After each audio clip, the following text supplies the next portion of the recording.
Guys, napapalakpak kayo kanina sa naging resulta ng revocation natin patungkol doon sa Carnelian Little Man. Oo, talaga, thankful ako na finally ay naaprubahan na ng Sangguniang Bayan at ang approval ay unanimous. Ibig sabihin na ay umayag na i-revoke ang anumang endorsement na isinagawa noon sa mga dating SU members para dito sa kanila at Macroasia. Opo. Sa kabila po ng mga nangyari dito, mga nakalipas na dito na may kaugnayan din po sa Ipila Nickel Corporation na BM, hindi po inaasahan po kanina ng mga tutubo na magagalaw sana yung sa override po ng SB member kung mangyayari po. Ano po yung inyong dito reaction? Oo, meron pa kasi may isa pang minahan na binit din ni Mayor Benedito. Ibig sabihin, hindi niya inaprubahan yung endorsement na isinagawa ng Sangguniang Bayan ng mga nagdaang session. Pero hindi ito natakol kanina. At noong tinanong natin, sabi nila ay naka-refer ito sa committee. Kaya ibig sabihin, ay pag-uusapan muna nila sa committee kung susundin ba nila yung veto ni Mayor or i-override yung veto.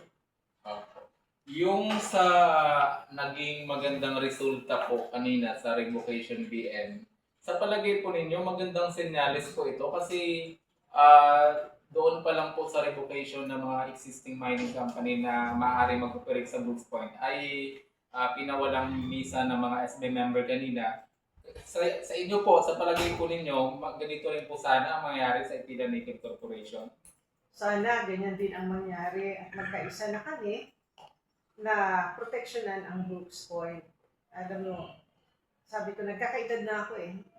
Mas gusto ko na yung mga kabataang politiko ay kapareho ko ng paninindigan na talagang totoong nagmamahal sa Brooks Point. Kasi kung totoong mahal mo ang bayan mo, hindi ka papayag na gibain ang kabundukan. Hindi ka papayag na masira ang mga ilog, putulin ang mga puno. Kasi alam naman natin na ang pagputol ng mga puno at pagkalkal ng kabundukan ay talagang sigurado na maghahatid ng kalamidad at kapahamakan sa mga taga-Brooks Point.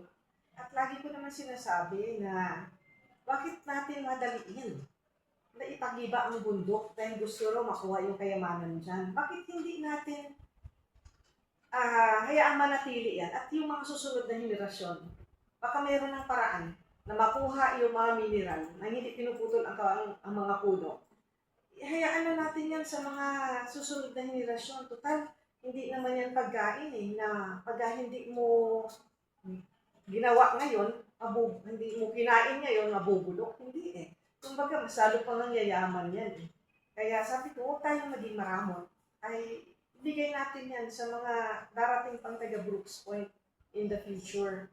Kaya hopeful ako na sana maging sa Ipila Nickel ay maging ganun ang kanilang paninindigan. Kasi pinakita na nila yung kanilang pagsuporta doon sa ating punong bayan. Sana ipakita rin nila uli ang suporta kay Mayor Benedito dito sa kanyang veto sa endorsement ng Ipila Nickel Corporation. Opo. Bali po, Vice, parang may letter po si Consehal Gmart na hindi para po sa national level regarding po doon sa pagmimina dito sa Brooks Point. May idea po kayo?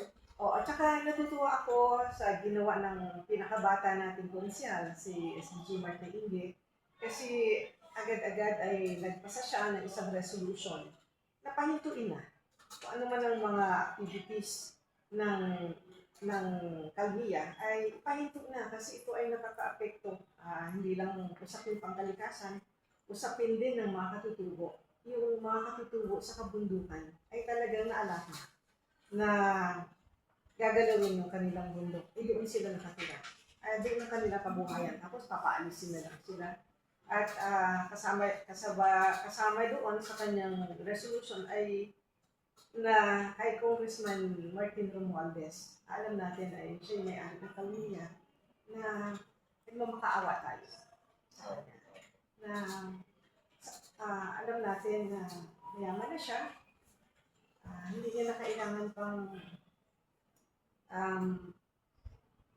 sirain yung kabundukan natin para siya ay maging mayaman. Mayaman siya. Kompleto na ang kanyang pamilya. Kaya niya nang suportahan ang kanyang pamilya, maging mga apo niya. Siguro kahit hanggang ikaw 100 generation pa, kaya na, mayaman na sila. Kaya sana ay maawa siya sa mga taga Brooks Point, higit sa lahat sa mga natutubo na naninirahan sa kabundukan ng Ipilan. Sapagkat doon nakasalalay ang kanilang kabuhayan, kung niminahin ang kanilang lugar, wala na silang mapupuntahan pa. Wala na silang hanap buhay pa. Wala nang paraan para mapag-aaral nila yung kanilang mga anak. Kaya thankful tayo doon sa resolution ni SDG Mart na India na sinuportahan naman ng buong sangguniang bayan. At pinapanalangin na lang natin na maabot nito si Congressman Romualdez at magbago ang kanyang puso tungkol sa issue ng pagmimina sa ating bayan. At huwag niya na ituloy-tuloy.